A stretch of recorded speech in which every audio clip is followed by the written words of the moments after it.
Hey guys, we're back with another Dragon Quest video for you guys. This is Camper. This is Camper 15, joined by my co-host, the Red Wolf. Yo. Again, we're back with another Dragon Quest episode review.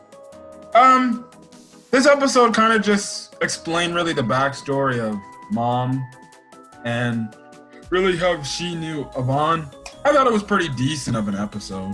Nothing really happened, to be honest, so it's not an episode you don't have to skip, but I thought it was still decent for what it was worth. I was a little skeptical about why Dai didn't say the truth to Mom. Well, she knows now.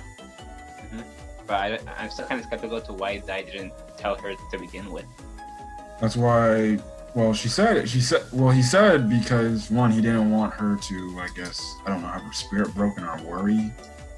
You know, the typical thing where a character doesn't want to tell another character, oh, somebody close to them died.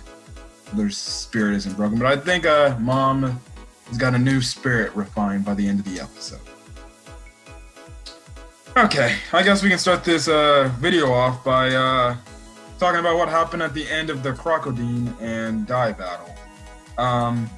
Essentially, we all know that Mom used the gun to heal Dai, and the spell she used is called Tingle, which essentially heals the paralysis that Dai was in. What happens next is the fight goes on or continues between Dai and Crocodile. Crocodile. Am I saying it right? I said Crocodile. It's Crocodile. Okay. Crocodile. Dai's just dodging. In the meantime, Mom asks Pop if he could use Crackle to freeze one of her bullets. So he does that. She shoots Crocodile. It freezes his arm. And also Dai manages to cut his eye. So now he's a one-eyed crocodile. So like any other villain who obviously is in defeat, he retreats, but he retreats by saying, "The next time I see you, Dai, I will kill you! I will kill you!" And he kind of digs himself a hole and, I don't know, runs away. I still respect the fact that he has honor, at least. Well, until the damn maze shows up later in the episode.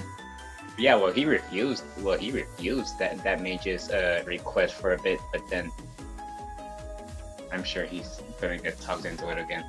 Yeah. So anyways, Mom, after, the battle's over, she actually tells Dai and Pop that she got the gun she was using is called a magic bullet gun, and she got it from Yvonne when she was younger and stuff like that. Did you want to talk about that the Mystic Bishop Zabayara mage guy who's the leader commander of the dark forces of that legion? Good old Grandpa Brass over on his island started feeling a really dark presence. Even though the barrier that Yvonne put up was still up. And then that's where a certain mage appeared. And saying that breaking into the barrier was child's play and stuff. Yeah. Hopefully he didn't do nothing to Grandpa Brass. Hopefully. I'm worried about that. Yeah. He is the Mystic Bishop Zaboera. He is the Legion commander of the Mystic Legion. So that is that Legion's essentially leader. So we now know the Beast leader, and now we know the Mystic leader. Anyways, Mom takes Dai and Pop back to town, and that's when we get introduced to her mom, which, would you care to tell the audience who her mom was? She was the priestess who fought alongside Yvonne and her husband, who was a warrior. Yes. Shocking to hear. So technically, she does have the blood of heroes within her. And it's very interesting how, well, it now makes sense why Yvonne trained her, and it seems like a little three-party might end up something similar to that party in terms of, well, apparently Pop, after hearing her life story, well, I'll get into that in a few seconds. Essentially, after the defeat of Hadlar, he tutored Mom like 4 or 5 years ago, as they say. She goes through her backstory of how she got the magic bullet gun. At first, she didn't want to take the gun and stuff like that because she wanted to like essentially do what her mom did and her dad did and become like a warrior and a priestess essentially. But she later says, "Oh, I guess I'm a warrior priestess, huh?" I guess she is. But he managed to convince her to take the gun, and then, you know, that's when she started to admire Yvonne and stuff like that. Now, like I said, she goes off to leave, and well, actually, holy crap, I totally forgot. This is when they're still talking to the mom. Dai actually lies to the mom and everybody else in the village that Yvonne is still alive, instead of telling them that he died. He did it because he didn't want to cause the village any grief for what happened and stuff like that. And then, yeah. Mom actually does say that well, she can't use attack spells, and that's why she uses her magic bullet gun, which is pretty interesting. So, yeah. Like I said, at first she didn't want the gun when she was going through her backstory, but then Yvonne convinced her, you know, to essentially say, he essentially said, well, you know, if you don't fight, then you can't do justice. And you can't serve justice if you can't fight. So, pretty nice words, which kind of convinced her to, you know, be a warrior priestess, as she calls herself. So after she leaves, let's just say, well, Dai brings it up later in the episode, but we find out essentially, maybe Pop's not gonna be as hard on Mom as we anticipated. They might butt heads from time to time going forward, but it seems like our lovable, clumsy idiot might actually have feelings for Mom now, because after she told her story, you could say he grew much of a better respect for her now. Dice, I like how Dice constantly teased him about that.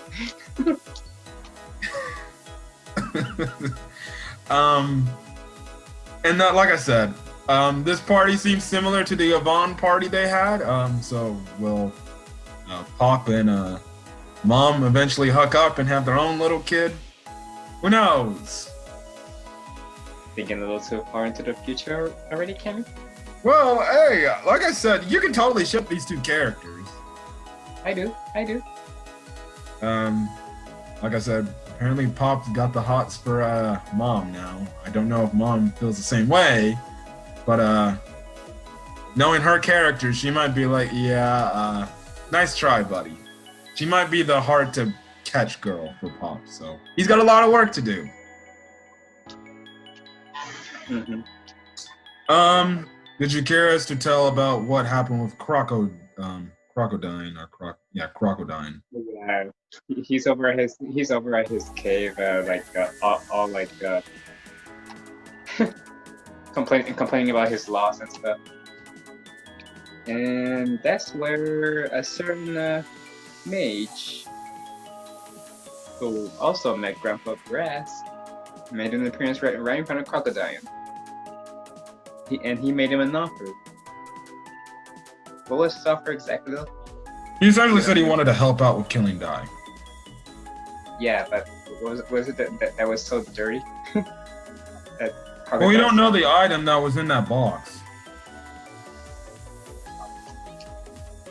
He just said use this and you'll kill Dai. Which, to the chagrin of Crocodile, he did not like that. He said he wanted to fight Dai with honor. Like I said, I can respect that. So, yeah, it seems like for the most part he was about honor, but it doesn't seem like next week he might use that thing. So, yeah. So would you want to end off the video in terms of what Dai, learned with the elder that surprisingly doesn't look like Master Roshi?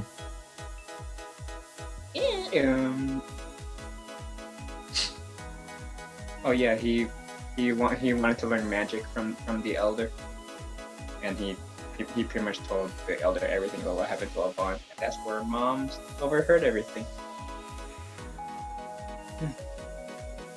Yeah, sadly, she heard it the hard way, and she was depressed for the next couple of days, as they mentioned in the episode. And Daya eventually also does some magic. He somewhat does frizz.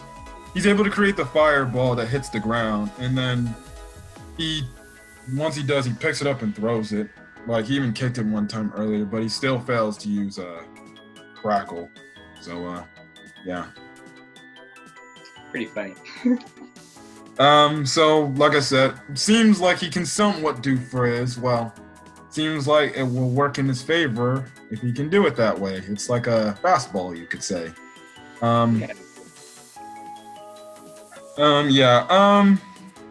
Again, like I said, because they say goodbye, they say, like, they tell Mom, like, they're gonna leave the next day and stuff like that from their village. Now Pop's like, come on, dude, shouldn't we just tell her the truth? But then Dai's like, I don't know if we should tell the truth, because he knows it's Mom's duty to protect the village and take care of it. That was his reasoning behind it.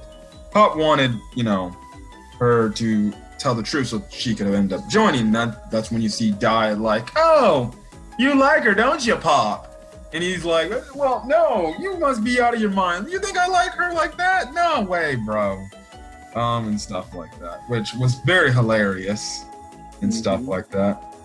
They eventually leave, and then what happens, you obviously see Mom crying at the end, or down in the dumps, but then her mom says, go with them, I know you want to, and stuff like that, and she says it's your will to do it. And eventually the other villagers convince her to go. They're like, hey, look, you protected us, look, we can hold our own, and stuff like that. And she ends up leaving. She gets a staff that I guess used to be her mom's staff, and she probably was a priestess in her, I guess, younger years. And she runs off. She catches up with Dai and Pop, and then she tells them that she is joining them, and they can tell her everything at a later point in time, which is probably more than likely a reference to Avon's death. Which I did find it hilarious, and I was laughing out loud when he's like, hey, I'm coming, stuff like that, and I'm joining you. And then Dai's like, they're both happy, but Dai's like, oh, Pop, I bet you're really happy, aren't you? And he's like, no, I'm not, damn it, shut up.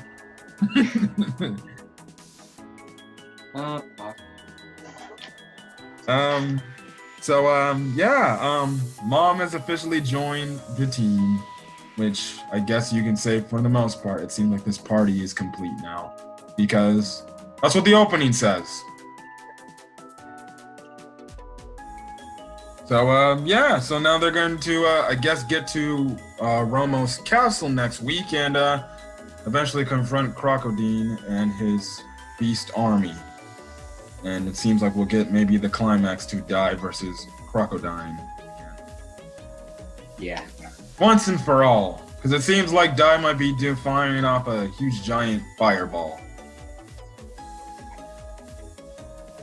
Anyways, anything about this episode you particularly liked? How constantly Dai teases Pop about liking Mom. I guess you could say that, yeah. I do like they did build on Mom's character a bit more in this episode. It was, like I said, it was a pretty decent episode.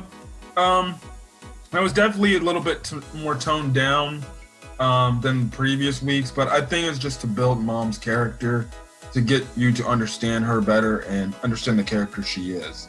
Like I said, there's nothing wrong with that. I thought it was a decent episode. But if you think you're going to get action out of it, you'll probably get action for like the first 5 minutes. And after that, that's kind of it. But it's kind of just a world building, or character building episode for Mom. So yeah, like I said, you know, is this episode as good as previous weeks? Not really, but it was still a pretty decent to good episode. And I'm not going to complain. Yep. Same. Definitely, I will say this. If you have not checked out our Fire Force review, which, you know, is on the channel, right now, you know, I love me some Dragon Quest, but anime episode of the week, hands down, that needs to go to Fire Force. I'm sorry. That was fucking insane. And if you're a Fire Force fan, you know what I'm talking about. Oh, yes. So yeah, if you want to get our thoughts about that video, I'll probably leave I'll leave it at the end of the outro, a link to the video, or you know, the video picture, so you can click on it and then watch that video to get our thoughts if you like Fire Force. But anyways, we're gonna get out of here. So if you guys like this video, leave a like. Put in the comment section your thoughts on this week's episode. Did you like it? Did you not like it? Were you kind of bored? Again, do you like Mom as a character? And stuff like that. That's really your questions of the day. As well as hit that subscribe button to get more Dragon Quest content. And hit that notification button whenever you get notified. I don't know, but I'm actually thinking I might do it whenever I get my chance to finally get my hands on the damn PS5. Maybe I might do a PS5 unboxing for the fun of it. Huh. That's actually interesting. Yes. I actually failed on getting a PS5 yesterday. There are 4 chances that Walmart provided, but Walmart pissed me. He came to me bawling over it. Yeah. Maybe if I get my hands on a PS4, maybe I might do an unboxing video about it and, you know, show it off. Be the selfish asshole I am. Because, you know, that's me and that's my character. Anyways, yeah, so think about that. Hopefully you fellow PS5 people that want to get a PS5, hopefully you got your PS5. Happy you. Enjoy it.